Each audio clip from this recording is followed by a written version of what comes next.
Hello दोस्तों। तो स्वागत है आपका अपने YouTube channel RS360 learn for your. तो आज का टॉपिक हमारा थर्मल पावर प्लांट, जो कि इंडिया का सबसे बड़ा सोर्स है एनर्जी को कंजम्पशन को पूर्ण करने में। ठीक है, तो ये है लगभग हमारे इंडिया की 60% एनर्जी इसी से कंप्लीट होती है।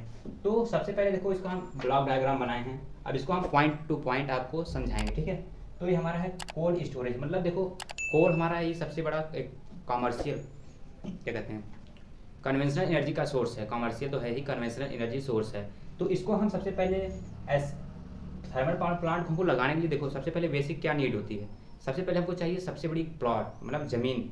तो ज़मीन जो रहनी चाहिए, जो क्या कहते हैं, मतलब पॉपुलेशन से दूर होनी चाहिए, मतलब कि सिटी से दूर होनी चाहिए, ताकि क्योंकि इसमें कोल है, एनर्जी का सबसे बड़ा भंडार है, और ये पॉल्यूशन का भी सबसे बड़ा भंडार है। ठीक है, क्योंकि इसमें कोयले का यूज होता है, कोयला जलता है तो उससे फ्लू गैसेस निकलती हैं, कार्बन डाइऑक्साइड निकलते हैं, और अन्य तरह की गैसें निकलती हैं जो हार्मफुल होती है लाइफ के लिए। ठीक है, और देखो इसको हम इसके लिए हमको ट्रांसपोर्टेशन की व्यवस्था अच्छी होनी चाहिए। इसको ऐसे स्थान पर बैठाया, देखो पहला तो हो गया रिक्वायरमेंट हमारा कि हमारा एक बहुत बड़ी ज़मीन होनी चाहिए। उसके बाद ईंधन की ट्रांसपोर्टेशन व्यवस्था, मतलब कि हम अगर बस के माध्यम या रोड के माध्यम से लाते हैं तो इसमें ज़्यादा मनी की आवश्यकता होगी। ठीक है, ट्रांसपोर्टेशन खर्च ज़्यादा आएगा।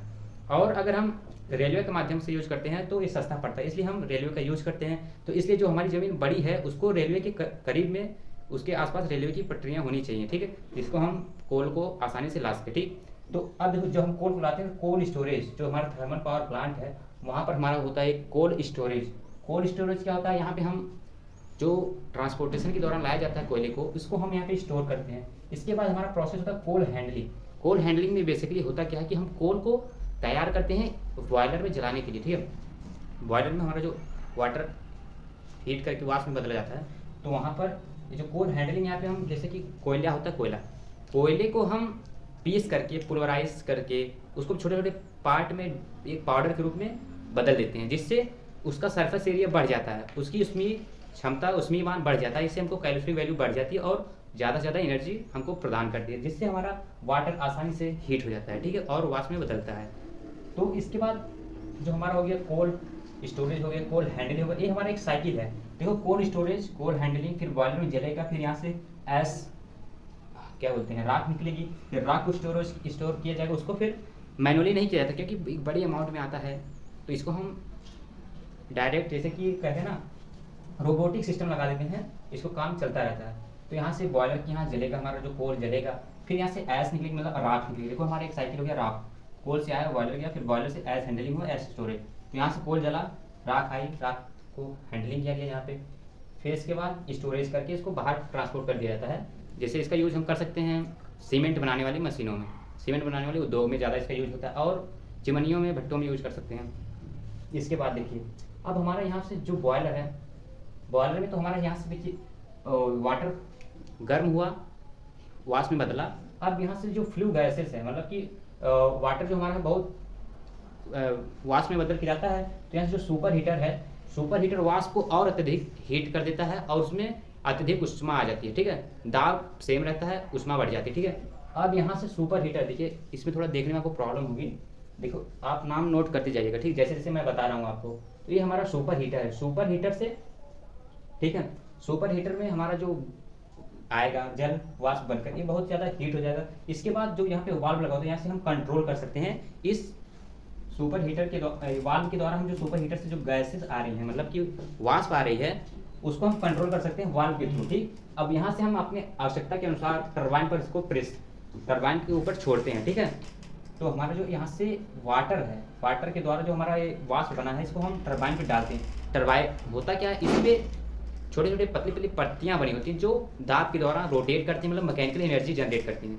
मैकेनिकल एनर्जी जनरेट करने के बाद जो यहाँ पे मैकेनिकल एनर्जी जनरेट होती है, उसके द्वारा हमारा ये जो जनरेटर होता है, अल्टरनेटर कह सकते हैं या जनरेटर, इसको रोटेट करता है। ठीक है, तो इससे हमारा यहाँ से इलेक्ट्रिकल एनर्जी का जनरेशन होता है। ठीक है, एक बात नॉर्मली बता देते हैं, यहाँ से कि बॉयलर में आएगा, हमारा जलेगा, यहाँ से कोल जलाया जाएगा, यहाँ से फिर वाष्प को, जल को वाष्प में बदल के, फिर वाष्प को और सुपर हीट करके, फिर यहाँ से हम टरबाइन पे डालते हैं। टरबाइन पे डालने के बाद हमारा जो अल्टरनेटर लगा रहता है, यहाँ से हमारी इलेक्ट्रिकल एनर्जी जनरेट होती है। उसके बाद हम बस बार की सहायता से इसको ट्रांसमिट कर देते हैं। ठीक है, और उससे पहले देखो, जो टरबाइन होती है यहाँ पे, इसको जब घुमा देती है वाष्प, उसके बाद जो उसमें वाष्प बची रहती है, क्योंकि सब तो खत्म नहीं हो जाती, उसको उस वाष्प को हम इधर एग्जॉस्ट स्टीम जो बस बाहर निकलती है स्टीम, उसको हम कंडेंसर में लाते हैं। कंडेंसर का काम क्या होता है? कंडेंसर का काम होता है कि वह वाष्प को द्रव में बदलने का कार्य करती है। कंडेंसर का कार्य क्या होता है? वाष्प को द्रव में बदलना। ठीक है, समझ में आ रहा है आप लोगों को? ठीक। तो यहाँ से देखिए, ये हमारा टरबाइन से जो एग्जॉस्ट स्टीम आती है, इसको हम कंडेंसर में ले जाते हैं। कंडेंसर में अब डायरेक्टली वाटर में चेंज नहीं होता। देखो यहाँ से हमारा लिखा है कूलिंग टावर, एक हमारा वाटर साइकिल चलता है यहाँ से। ठीक, तो यहाँ से देखिए कंडेंसर से आएगी हमारी पाइप के दौरान, और फिर यहाँ वाटर कूलिंग टावर के संपर्क में आने के बाद जो हमारा वाष्प है वो द्रव में बदलता है। ठीक, अब द्रव में बदलता है, इसी को हम, और एक बात यहाँ आगे बढ़ाने से पहले आपको बता दूँ, क्योंकि हमको इतनी लार्ज अमाउंट में जल की आवश्यकता होती है, तो हम इसको ऐसे वेस्ट नहीं कर सकते। ठीक, तो इस थर्मल पावर प्लांट में हम जो हमारा 100% मान लो जल के यूज़ करते हैं, उसके हम 70% को रिसाइकिल में यूज़ करते हैं। रिसाइकिल मतलब पुनः यूज़ करते हैं। 30% तो हमारा वैसे वेस्ट हो ही जाता है, लेकिन 70% लगभग हम रिसाइकिल करके इसका यूज़ करते हैं। अब कैसे यूज़ करते हैं हम आपको बता रहे हैं यहाँ पे। ठीक, अब कंडेंसर के थ्रू हम यहाँ से इसको लाएंगे वाटर कूलिंग में यहाँ से पाइप के संपर्क में, वाटर कूलिंग पाइप के संपर्क में आती है, तो यहाँ से हमारा वाष्प जल में बदल जाता है। फिर इस जल को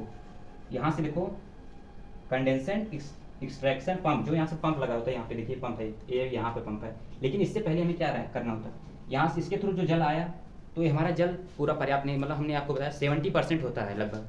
ठीक, पूरे जल का, और जो हमारा 30% की कमी है उसको हम रिजर्व वायर, देखो थोड़ा सा हम डाउन कर देते हैं कैमरे को, तो ये हमारा बना है रिजर्व वायर, रिजर्व रिवर, मतलब हम जल के थ्रू ग्राउंड वाटर का यूज़ करते हैं। ठीक, या सरफेस वाटर का यूज़ कर सकते हैं। तो जो हमारा 30% जल बचा रहता है, इसे हम रिवर के थ्रू इसको यूज़ करते हैं। लेकिन उसको यूज़ करने से पहले, क्योंकि हमारी जो पाइप होती है उसमें क्या कहते हैं, कोरिजन नहीं होना चाहिए, मतलब संक्षारण नहीं होना चाहिए, क्योंकि हमारी जो पत्तियाँ होती है वो स्टील या आयरन की बनी होती है, वो संक्षारण से हो सकती है। तो उसको हम यहाँ पे वाटर ट्रीटमेंट चैम्बर में से गुजारते हैं। मतलब यहाँ पे क्या होता है, उसको एक जो वाटर का एक नॉर्मल हम करते हैं, इसका पीएच मान चेंज किया जाता है, इसको प्योरीफाई किया जाता है। इसका पीएच मान अप्रॉक्स होता है 8 के आसपास होता है, इसका पीएच मान 8 के आसपास होता है। ठीक है, इसके बाद वाटर ट्रीटमेंट चैम्बर से हम इसको यहाँ से आगे निकालते हैं। फिर और जो हमारा यहाँ वाटर कूलिंग के थ्रू जल आया था, ठीक है, यहाँ से दोनों को ऐड करते हैं, तो हमारा देखो, तो हमारा जो देखो 70% इधर से मान लो मिल गया हमारा। ठीक है, और 30% हम इधर वाटर रिजर्व वायर का, मतलब कि रिवर का यूज़ करते हैं, तो हमारा लगभग हो गया 70 + 30 100 हो गया।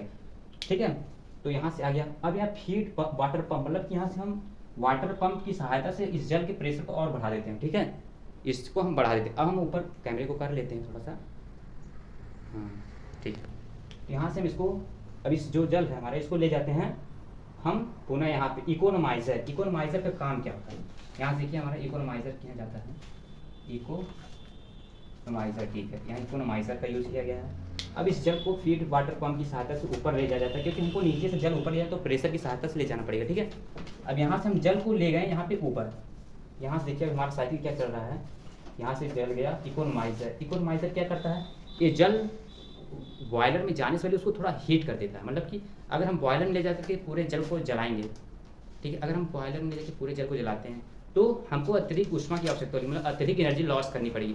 इससे जो सुपर हीटर, देखो ये सुपर हीटर से गैसेस बाहर ऊपर निकलती हैं, ये देखो हमारे एक साइकिल बन रहे थे, इससे जो गैसें निकलती हैं तो इकोनोमाइजर होते हुए एयर प्रीहीटर से इधर बाहर निकलती है। ठीक है, जो फ्लू गैसें होती है, तो इकोनोमाइजर के संपर्क में जो जल आता है यहाँ से थोड़ा पहले हीट हो जाता है, उसके बाद बॉयलर में जाता है। इसके बाद जो बॉयलर में आ रहा है, ठीक है, इसके बाद बॉयलर में आ रहा है, बॉयलर में आएगा तो यहाँ पे हमको ज़्यादा एनर्जी की आवश्यकता नहीं होगी। ठीक है, तो ज़्यादा आवश्यकता नहीं होगी एनर्जी की, तो हम यहाँ पे अपनी एनर्जी का सेविंग कर सकते हैं, और इससे हमारी इफिशियंसी बढ़ जाती है हमारे थर्मल पावर प्लांट की। कैसे, क्योंकि इफिशियंसी इसलिए बढ़ जाती है कि हमारा जो एनर्जी कंजम्पशन है, एनर्जी का जो लागत है वो थोड़ा कम हो जाता है, क्योंकि हमारा कुछ % यहाँ इकोनोमाइजर वाटर वो पहले हीट कर दे रहा है, फिर जो बॉयलर में ईंधन को हम जला करके यूज़ कर रहे हैं वहाँ से थोड़ा हमको कम एनर्जी की आवश्यकता होती है। तो हमारा बॉयलर है जो वो 2 प्रकार का होता है। 2 प्रकार का मतलब एक वाटर ट्यूब बॉयलर होता है, एक fire tube boiler. Fire tube boiler मतलब कि देखो पहले वाटर ट्यूब बॉयलर आपको बता देते हैं। मान लो जो बॉयलर होता है उसमें ऐसे ढेर सारी करके मतलब पाइप को ऐसे ऐसे लगाया जाता है। तो वाटर ट्यूब बॉयलर का मतलब, मान लो हमारा ट्यूब है, ट्यूब में जल भरा रहेगा, ठीक, और इसके चारों तरफ फायर होगी, मतलब कि आग लगी रहेगी। ठीक है, तो जो अगर ये जो हमारा पाइप है इसमें अगर जल है इसमें जल है तो ये वाटर ट्यूब बॉयलर हो गया, ठीक। और इसी में अगर इसके चारों तरफ जल है और इसमें फायर है तो ये हमारा हो गया फायर ट्यूब टाइप बॉयलर, ठीक। ये बात समझ गए होंगे आप लोग, और इसको आप नोट करते जाइएगा, ठीक है बातों को हमारी। लेकिन वीडियो को पॉज करके देखिए धीरे धीरे और आपको सब चीज़ें क्लियर हो जाएंगी। अब देखिए क्या करना आपको, यहाँ पे देखिए FD फैन लगा होता है, force draft fan, FD fan. देखिए अब यहाँ से हमारा हो गया, ये यहाँ से ऐड होता है, यहाँ पे ऐसे यहाँ पे लगा रहता है, ठीक।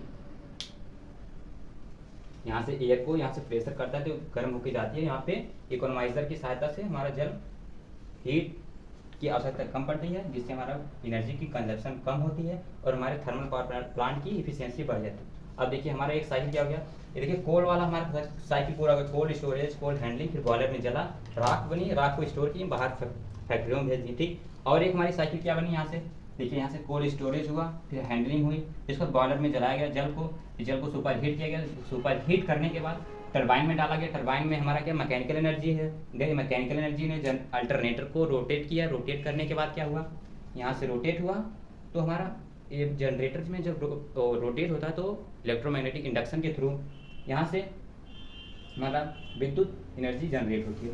विद्युत एनर्जी को हम ट्रांसफार्मर के द्वारा स्टेप अप स्टेप डाउन करके ट्रांसमिट कर देते हैं, ठीक। इसे हम बस बार कहते हैं, ठीक है। और इसके बाद हमारा एक साइकिल क्या बना, जब हम यहाँ पे टरबाइन को वाष्प के थ्रू रोटेट किए, उसके बाद जो उससे रोटेट होने के बाद जो हमारी वाष्प बची उसको हम एग्जॉस्ट स्टीम कहते हैं, मतलब बाहर निकाल देते हैं और उसको हम कंडेंसर में ले लेते हैं, ठीक है। कंडेंसर में लेने के बाद यहाँ से वाटर कूलिंग टावर में ले जाते हैं, यहाँ से वाटर कूलिंग के टावर के संपर्क में आने के बाद जो हमारा वाष्प है वह जल में बदल जाता है। फिर उस जल जिसमें मान लो हम 100% मान लो वाटर यूज़ करते हैं वाष्प बदलने के लिए, ठीक है, तो उसमें से हमारा 30% तो वेस्ट हो जाता है वाष्प के थ्रू, लेकिन हमारा लगभग 70% यहाँ पे वाटर भाप आती है तो उसको हम वाटर में कन्वर्ट कर लेते हैं। और फिर जो 30% की रिक्वायरमेंट होती है उसको हम यहाँ से रिवर के थ्रू या किसी भी जल स्रोत के थ्रू यूज़ करते हैं, लेकिन उसको हम उससे पहले यूज़ करने से पहले वाटर का ट्रीटमेंट करते हैं, उसके एक स्पेसिफिक pH वैल्यू तक ले जाते हैं। लगभग उसका स्पेसिफिक pH मान 8 के आसपास होता है, कंफर्म नहीं है लेकिन इतना के आसपास होता है, ठीक। अब यहाँ से हो गया, अब इस जल को हम बॉयलर में ले जाने से पहले यहाँ देखिए साइकिल अभी चल रही है, इधर आया इधर आया इधर आया इधर, यहाँ से फिर इसको लिए इस जल को, फिर यहाँ से देखो ऐसे जाएगा हमारा अब इकोनोमाइजर में, ठीक। इकोनोमाइजर में जाएगा तो जो हमारा जल होता है उसको और हीट कर देते हैं लगभग, फिर यहाँ से बॉयलर में जाते हैं उसको हम गर्म करने के लिए, ठीक, वाष्प में बदलने के लिए। तो ये हमारी एक साइकिल पूरा हो गई, मतलब इसमें एक साइकिल इधर हो गई, इधर वाष्प कोल्ड हैंडलिंग स्टोरेज ये वाली, फिर एक हमारी सीधे सीधे हो गई इधर, फिर एक इधर से यहाँ से गए इधर कूलिंग टावर, फिर कंडेंसर, फिर यहाँ से वाटर ट्रीटमेंट चैम्बर, ये हमारी एक साइकिल पूरी होगी। अब देखिए अब आप लोग कहेंगे ये क्या करने के लिए लगी है, ये एयर प्री हीटर और फिर एग्जॉस्ट और इंड्यूस्ड EMF, ठीक, इंड्यूस्ड ड्राफ्ट फैन। यहाँ से जो सुपर हीटर के थ्रू जो जलता है यहाँ से इसमें फ्लू गैसेस निकलती हैं, इसको इधर से देखिए चिमनी के थ्रू बाहर निकाल देते हैं, ठीक। और एयर प्री हीटर क्या है, एयर प्री हीटर को हम देखिए क्योंकि फायर आग को जलने के लिए हमको ऑक्सीजन की आवश्यकता होती है, ठीक। तो अगर हम ठीक है वाष्प को जलने के लिए हमको एयर की आवश्यकता होती है, सॉरी FD फैन हमारे यहाँ एयर प्री हीटर में लगा रहेगा, ठीक है, एयर प्री हीटर में लगता है, ठीक। तो वाष्प को सॉरी फायर को जलाने के लिए हमको ऑक्सीजन की आवश्यकता होती है, ठीक है। तो हम अगर सूखी हवा को भेजते हैं यहाँ पे, ठीक है, यहाँ पे एयर प्री हीटर को क्या करते हैं FD मतलब फोर्स ड्राफ्ट फैन के द्वारा जब एयर को हम यहाँ पे इंजेक्ट करते हैं तो उसको हम बॉयलर में जाने से पहले एयर प्री हीटर के द्वारा उसको हीट मतलब और सूखी कर देते हैं, मतलब और उसमें वैल्यू उसकी बढ़ा देते हैं, ठीक, जिससे वो बॉयलर में जाने के बाद और अच्छे से जो कोल के पार्टिकल होते हैं पीसे हुए उसको और अच्छे तरीके से उसको जलाता है, ठीक है, जिससे हमारी बॉयलर को अत्यधिक ऊष्मा मिलती है, ठीक, और हमारा अच्छे से इस साइकिल को पूरा करते रहता है। और यही हमारा थर्मल पावर प्लांट है। आई होप ये चीज़ें आपको समझ में आई होगी और इसमें कोई चीज़ें बची नहीं है। अब एक बार हम फिर से रिवीजन करते हैं जल्दी। देखिए सबसे पहले क्या हमारे पास होना चाहिए एक बड़ा सा फील्ड होना चाहिए हमारे पास, ठीक है, बड़ा सा फील्ड होना चाहिए, हमारे पास कोल की अवेलेबिलिटी होनी चाहिए और उसके लिए रूट की आवश्यकता अच्छी होनी चाहिए, ठीक है। हम अब आपको बता दे रहे हैं डायरेक्ट ऐसे थोड़ा पसीना यार बहुत हो रहा है, ठीक है। कोल को पहले हम स्टोरेज करेंगे, कोल को स्टोरेज किए, फिर उसके बाद हैंडलिंग करेंगे। हैंडलिंग क्या करते हैं, क्रशर, कोयले को क्रशर करते हैं, मतलब कन्वेयर बेल्ट के थ्रू उसको बॉयलर तक लाते हैं, उसको पीसते हैं, ठीक। फिर वहाँ से उसके बाद वहाँ पे चलता है। फिर उसके बाद देखिए ऐस हैंडलिंग होती है। ऐस हैंडलिंग होने के बाद फिर इसको स्टोरेज किया जाता है। स्टोरेज करके हम उसको इंडस्ट्रियों में भेज देते हैं, जो कि वहाँ पे हम सीमेंट के उद्योगों में यूज़ करते हैं, फिर भट्ठों में यूज़ करते हैं उसका। तो ऐसे अन्य तरीक़ों से यूज़ करके हम अपना कुछ न कुछ इफिशियंसी बढ़ाते हैं अपने थर्मल पावर प्लांट की, क्योंकि वहाँ से भी इनकम जनरेट होती है, जो कि हमारे लिए फ़ायदेमंद होती है। फिर उसके बाद हमारा क्या होता है, यहाँ से देखिए सुपर हीटर होता है, जो हमारे यहाँ से वाष्प निकलती है। सुपर हीटर के थ्रू उसको और हीट किया जाता है, मतलब उसी वाष्प को और हीट करके, और फिर यहाँ देखिए वाल्व लगा होगा, वाल्व के थ्रू हम वाष्प को कंट्रोल कर सकते हैं, ठीक। वाष्प के थ्रू हम कंट्रोल करते हैं, उसको हम टरबाइन पे डालते हैं। टरबाइन पे डालने के बाद हम उसको मैकेनिकल एनर्जी प्रोवाइड करते हैं टरबाइन को, वहाँ से हमारा इलेक्ट्रिक, फिर उसको टरबाइन के थ्रू हम घुमाते हैं जनरेटर को। जनरेटर के थ्रू हमारा इलेक्ट्रिकल एनर्जी कन्वर्ट होती है, इलेक्ट्रिकल एनर्जी प्राप्त होती है, ठीक। और टरबाइन यहाँ से जो गैस बची है उसको हम लाते हैं कंडेंसर में, कंडेंसर के थ्रू कूलिंग टावर से इधर फिर ले जाते हैं इकोनोमाइजर के थ्रू यहाँ पे बॉयलर में। फिर यही एयर प्री हीटर में क्या करते हैं, जो फिक्स फोर्स ड्राफ्ट फैन के द्वारा एयर को लाते हैं, गर्म करते हैं, उसको फिर बॉयलर में डालते हैं। ये प्रक्रिया चलती रहती है और हमारा थर्मल पावर प्लांट कार्य करता रहता है, ठीक है। और इसके लाभ क्या हैं, लाभ क्या हैं इसके, कि मतलब ये इंडिया का सबसे बड़ा लार्ज सोर्स ऑफ एनर्जी का है, ठीक है। इससे हम अत्यधिक मात्रा में एनर्जी का यूज़ करते हैं अगर इसको। और ये इसका हानि क्या, डिसएडवांटेज, मतलब कि इससे ज़्यादा पॉल्यूशन होता है। पॉल्यूशन तो आप कहेंगे कि इसको ख़त्म कर देना चाहिए, लेकिन नहीं।